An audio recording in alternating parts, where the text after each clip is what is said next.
Right, so I've got a small selection from our veg box here. I've got some lovely red cabbage. So red cabbage you associate with winter flavours and braising and all of those lovely delicious things you do around Christmas. But it's still available in the summer, it's beautiful. I've, on the barbecue veggie course recently, been char grilling some nice cabbage and lettuce and serving that with a little bit of vegan blue cheese dressing. Worked just as well with the red cabbage. So we also have some lovely fresh kale. This is still on the thick stems.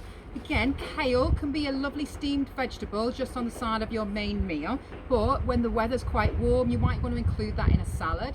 So you're going to blanch that very, very quickly. You're going to plunge it into boiling water and immediately take it out. Rinse it under cold water to chill it down. You're going to use it as a green base on your butter bowls, or you're going to put it through a nice quinoa and edamame bean salad. You'll get bright, vibrant, lots of fibre from that.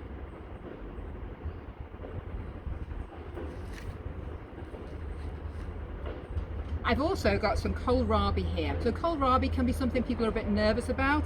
It looks quite unusual and very often people don't know what to do with it. I'd say start off simply, just cut your stalks off the top, give it a peel, dice it quite chunky wedges or cubes, dress it in a bit of oil, salt and pepper and roast it in the oven along with some cauliflower, broccoli, whatever other brassicas are in season, and toss those with some rocket and very tasty green leaves, and you've got a beautiful summery light salad.